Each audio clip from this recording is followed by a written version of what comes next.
Welcome back to a new vlog guys. तो अभी मैं निकला हूँ अपने ऑफिस से। तो आज कुछ इंपॉर्टेंट काम करने थे।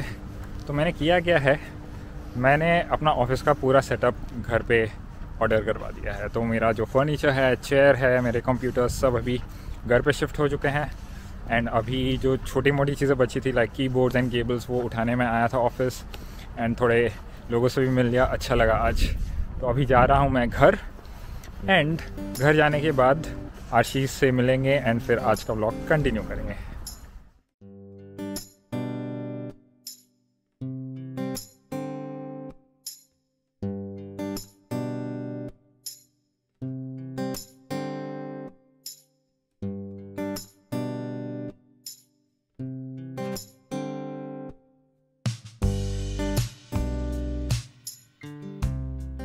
तो अभी मैं आया हूँ थोड़े ग्रोसरीज लेने, घर के लिए थोड़े ग्रोसरीज चाहिए थे, धनिया वगैरह। तो दिखाता हूँ यहाँ का धनिया का कॉस्ट कितना होता है।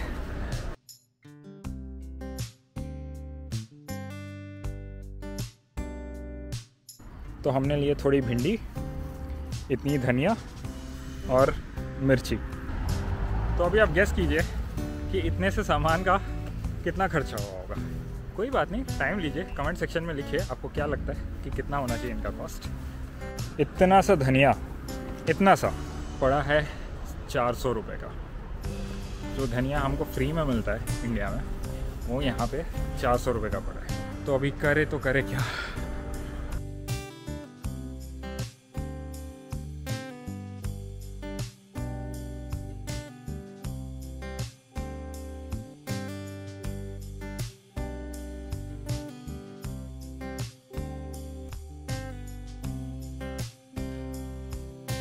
वैसे आज मौसम अच्छा है, इतना ठंडी नहीं है, 12 डिग्री टेम्परेचर है, मस्त हवा चल रही है। और थोड़ा सा मुझे ऐसा लग रहा है कि जब तक हम पहुंचेंगे नहीं तब तक थोड़ा ड्रिजलिंग चालू हो जाएगा, क्योंकि आई कैन फील कि थोड़ा थोड़ा बरस तो रहा है। हमने लाइफ में ऐसा कभी नहीं सोचा था कि हम ये बोलेंगे ज़्यादा ठंड नहीं है, सिर्फ 12 डिग्री है। क्योंकि यहाँ पे जैसे मैंने आपको पहले भी बहुत बार बताया, यहाँ पे बॉडी को आदत पड़ जाती है। जब आप -20 -30 एक्सपीरियंस कर लेते हो तो 12 डिग्री तो बहुत कंफर्टेबल लगता ही है। ये इतनी सारी जो चिड़ियाँ हैं बहुत छोटी छोटी है और थोड़ी दूर भी है। ये सब प्रिपेयर कर रहे हैं विंटर के लिए, क्योंकि अभी धीरे धीरे ऑटम आएगा, ऑटम के बाद विंटर आएगा। और विंटर में इतनी बर्फ़ गिरती है, इतनी ठंड होती है कि कुछ उगता नहीं है, सारे पेड़ों के पत्ते बिखर जाते हैं। एंड आपको दिखाई दूंगा विंटर में कि हाल कैसा हो जाता है। तो इन छोटी चिड़ियों के लिए और गिलहरियों के लिए खाना नहीं बचता है, तो इन लोगों को विंटर के लिए बहुत पहले से प्रिपेयर करना पड़ता है। तो ये खाना जितना कुछ भी इनको मिलता है कलेक्ट करती हैं, स्टोर करती हैं विंटर के लिए। एंड विंटर में वो वही खाना यूज़ करती हैं सर्वाइव करने के लिए। एंड देन जैसे ही स्प्रिंग आता है वापस उनको खाना मिलने लगता है। समर के जस्ट थोड़े से पहले यहाँ के सारे एनिमल्स अपने बच्चे पैदा करते हैं। एंड फिर वो बच्चे पूरे समर में बड़े होते हैं।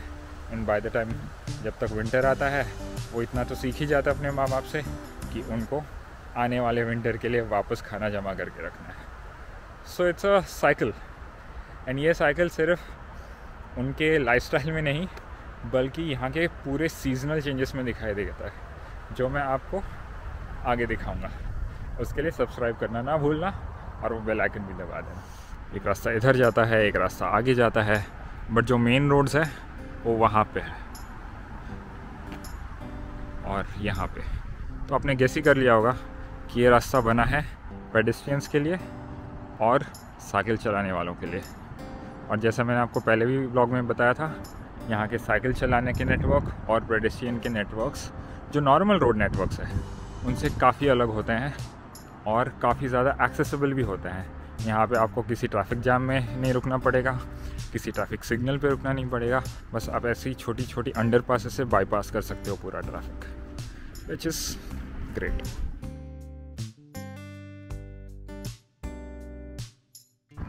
तो हम वहाँ आ गए हैं जहाँ हमें आना था।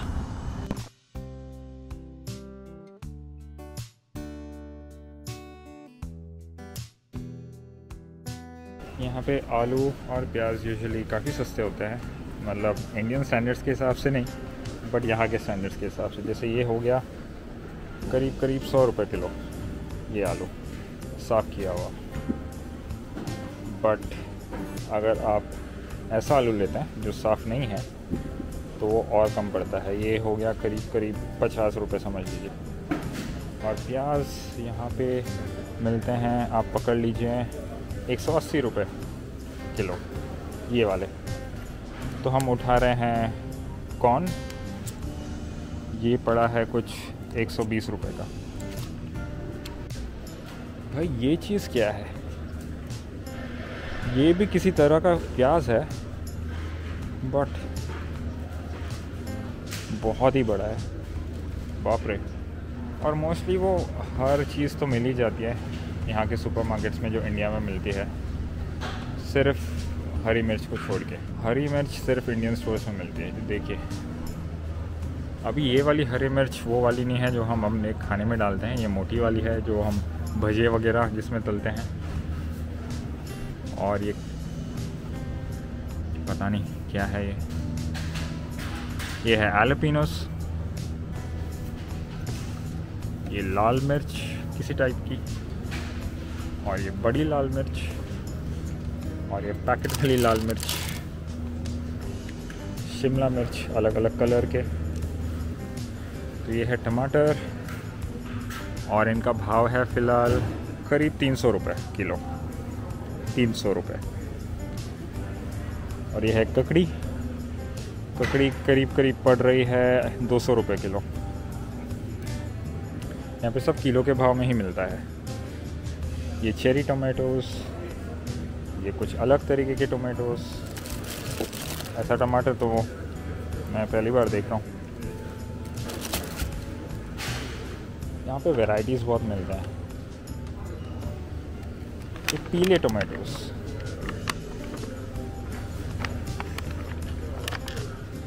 और ये काफ़ी बड़े टोमेटोज़, ये बहुत ही बड़ा है। नींबू, कीवी फ्रूट्स, एप्पल्स।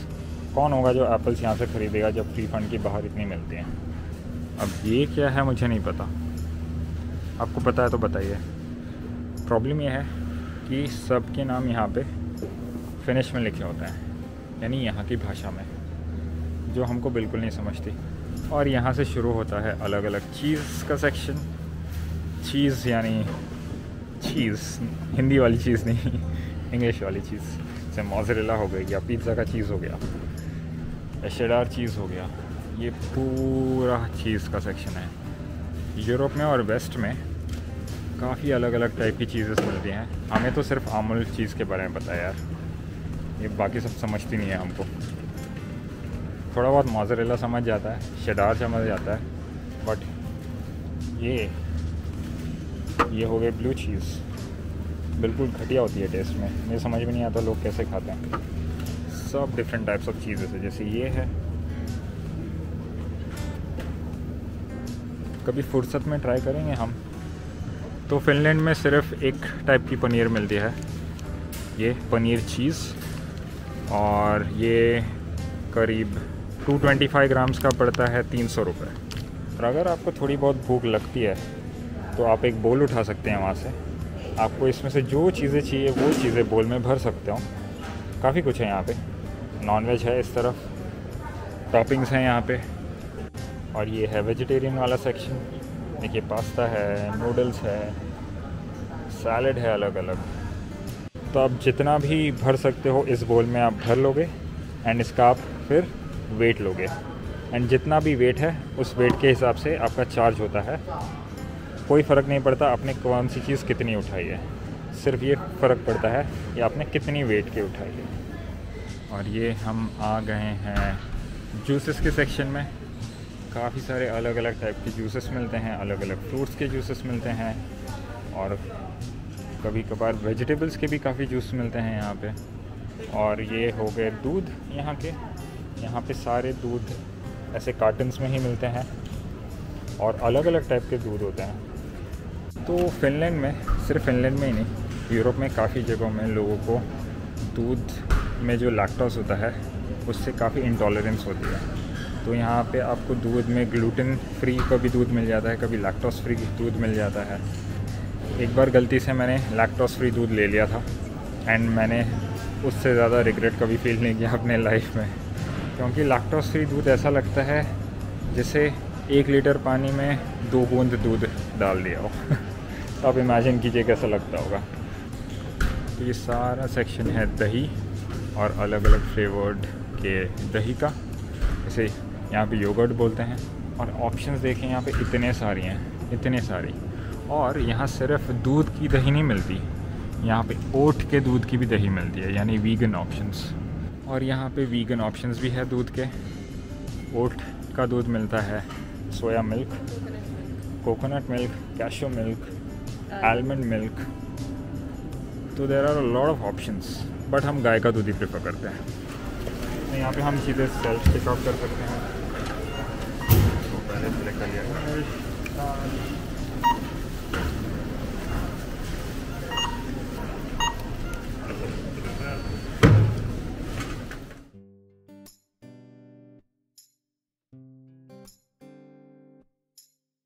तो जैसे आपने देखा होगा काफ़ी महंगे हैं चीज़ें यहाँ पे कंपेयर टू इंडिया।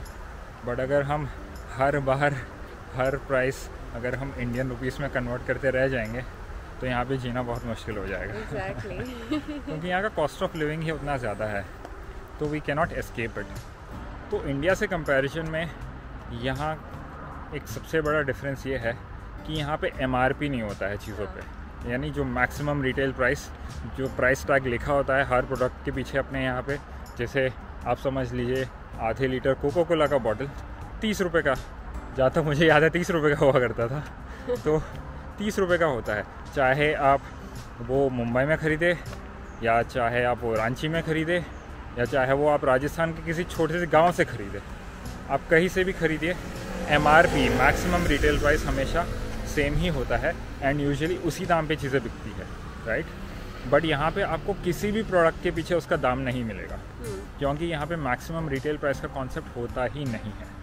यहाँ पे प्राइसेस वेरी करते हैं इस बेसिस पे कि ये चीज़ें बिक कहाँ रही है।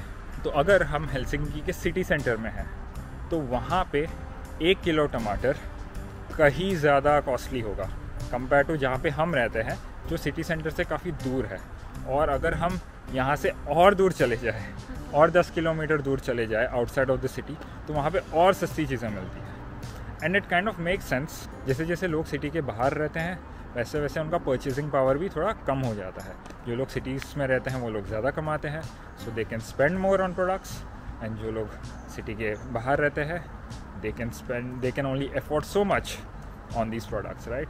तो उस हिसाब से थोड़ा बहुत सेंसिबल बन जाता है और हमारे पास भी ये ऑप्शन मिल जाता है।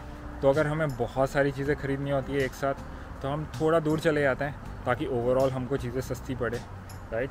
तो ये चीज़ काफ़ी इंटरेस्टिंग है। बताइए आपको क्या लगता है। तो अभी हम बस घर पहुंच ही चुके हैं, तो आप हमें बताइए आज का व्लॉग आपको कैसा लगा। एंड अगर आप ऐसे व्लॉग्स और आगे देखना चाहते हैं, क्योंकि that will help us understand कि आप लोगों को कैसा कंटेंट पसंद आता है। तब तक हम मिलते हैं अगले व्लॉग में। तब तक के लिए बाय।